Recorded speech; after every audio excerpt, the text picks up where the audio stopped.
had a coaching client last year say something that was incredibly wise. When he hired me, and in other words, I took him on as a coaching client, he said, "You know, Alex, the reason that I wanted to be your client is because I want to be where you are in a few years, and I know you did not get there by accident. You designed your life." And I thought that was extremely wise and spot on, because the thing is, so many of us wake up when we're 20 or 30 or 40 or 50 and realize we don't even know why we got here or how we're here. And we know for sure that this is not where I wanted to be, where we wanted to be years and years ago. Now in this video, I want to share my personal process I use for not only scripting the direction of your life, but how I reinvented my own life and consciously created it from 26 until 30.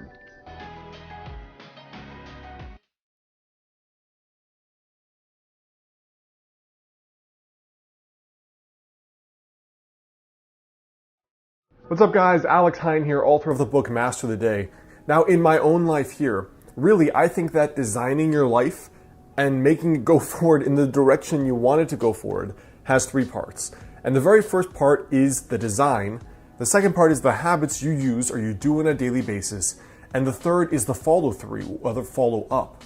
In other words, how do you actually stay on track when you get off track? Because half of the game of goal achievement is purely when you get punched in the face, what are you going to do differently to get back up and get back in the fight?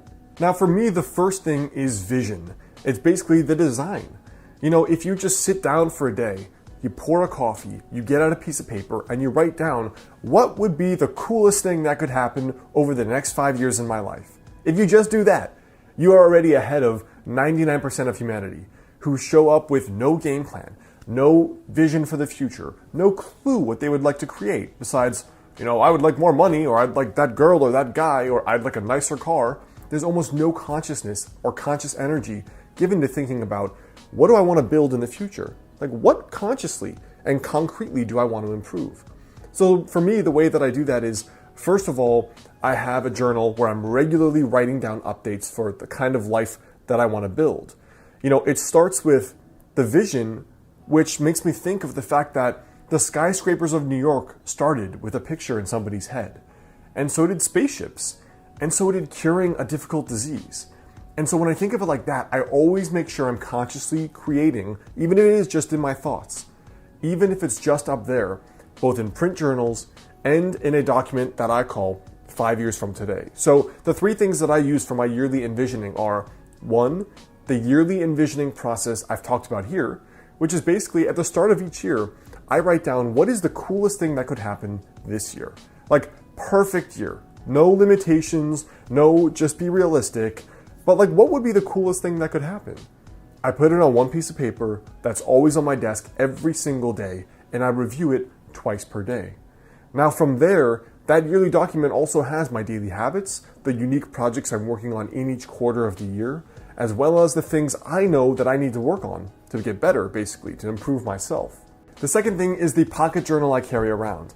This for me is always to record things that may change about my thinking, ideas I get when I read or listen to podcasts, as well as little intuitive hunches that come up. So if I'm talking to a friend or I'm reading a book and I'm like, wow, that would be an awesome idea. For example, that's where all my books came from. Wouldn't it be cool too? ...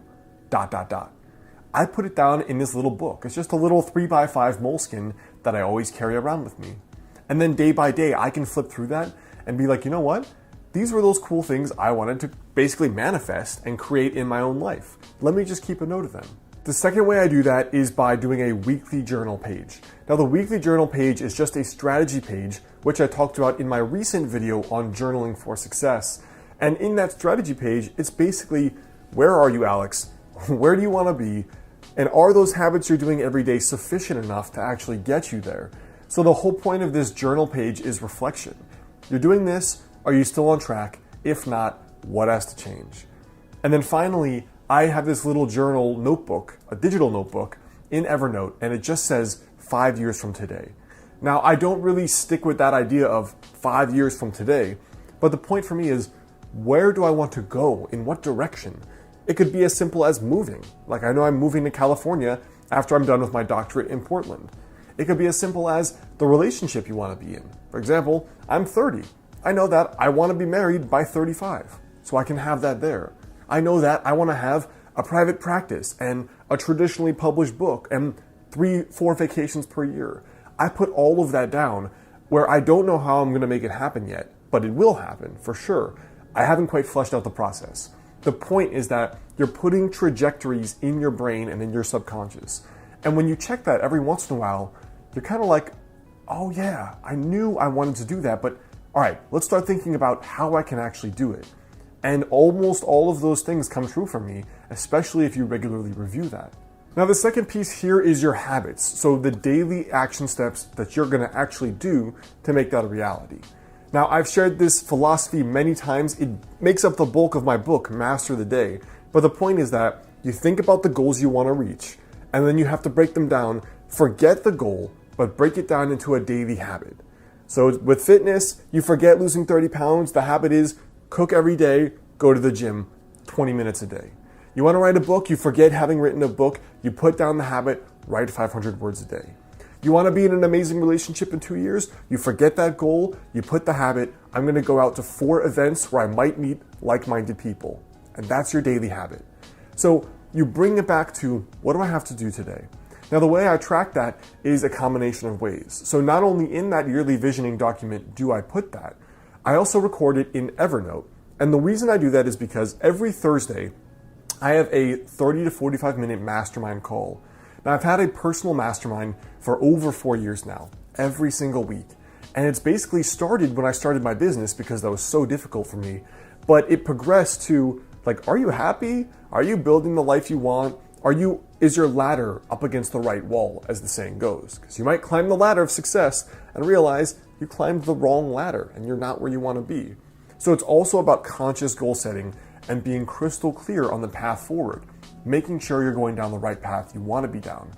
So I actually have a maximum of 3 goals per year and then 3 habits per goal. For example, the goals are often much more complex than you think. Like, let's say you've only been sleeping 5 hours a night. Well, your daily ritual may have to be, I'm going to disconnect from the computer at 11, I'm not going to have coffee after 5, and I'm not going to stress myself out with homework or with work after a certain time. It may take a few habits. Just like doing well in school or high performing at your work may also be more than one habit. It may mean I'm going to study this study strategy every day and apply that. Or I'm going to do an extra 1 hour of work per day or self-study or something else. The way that I personally do it is just 3 habits per actual goal. And those I track in a weekly scorecard document, which is, these are the 3 things, did I do them Monday through Sunday? And then when I get to my Thursday night mastermind, we all get on the phone and I basically give a report. I did this 50% of the time, 90% of the time. This is what didn't work. This is what I have to improve. And then the third part for me about consciously designing your life and going forward is really just 2 things. It's the follow through to make sure you actually do these things. And then number 2, it's following little intuitions about when you have to pivot. So the way I keep the follow through going is every night I do a little Master the Day journal page. The journal's not out yet, but I still have a print kind of document that I use for tracking, did I do this? Where do I have to improve myself? The Thursday Mastermind, which is a 45-minute call, we use Uber Conference for free. You could do the exact same with a few of your friends or people online. My very first mastermind was totally online people I had met that were other internet entrepreneurs. Now from there, I have the Thursday Mastermind, I have the weekly strategy journal page, and I have my daily habit tracking. And besides those 3 things, all I do is carry around that little pocket Moleskine journal I told you about, because then I feel like if something doesn't feel right at all, like you're off track, you don't like this job, you're dating someone and you realize something's not right, I write down the intuitions because I can't always consciously articulate the next move. Sometimes it's easy, I want to move to California. Other times it's not. Do I stay in this relationship? Is this business still what really excites me? Am I proud of all the work I've created? Those are things that may be better governed by your intuition and better understood. So I just keep a log of all the little intuitive impressions, and then I systematically explore them more, and then I take time to just go through them and see what's behind them and unpack them. So I hope that helps you guys. That's a little bit about my process for consciously scripting your life, which has been my whole shtick for a while. And that's really the thing that made the biggest difference for me going from 24 or 25 where I had done nothing impressive with my life, very average student, hadn't done much besides traveled, to now really contributing and producing a lot and having had a productive life the last 5 or so years. Now, before you go, I want you to leave a comment there below. Let me know for you, if you could consciously script your life, what would be the first thing you think is important? Hey guys, well, one of the things that goes along with being in sage mode, like I talk about here, is being calm and being sage. Now, the Biomat is a pad you can put on your bed or on the floor, which uses technology that was actually discovered by NASA to help you reduce stress and fatigue. Now, it produces negative ions, which are considered nature's energizer. And these negative ions you can find in abundance in places like forests and mountains, waterfalls, and oceans. Now, the Biomat in particular is comprised of 3 parts that helps you have that stress relief and that fatigue relief. Now, the Biomat can also help with pain relief and circulation. It is FDA cleared, and one of the cool things is that it profoundly affects both the nervous system while also promoting deep relaxation. So it kind of has this dual energizing and relaxing effect. Also, the people at the Biomat store recommend and encourage you to call for personalized customer service and advice.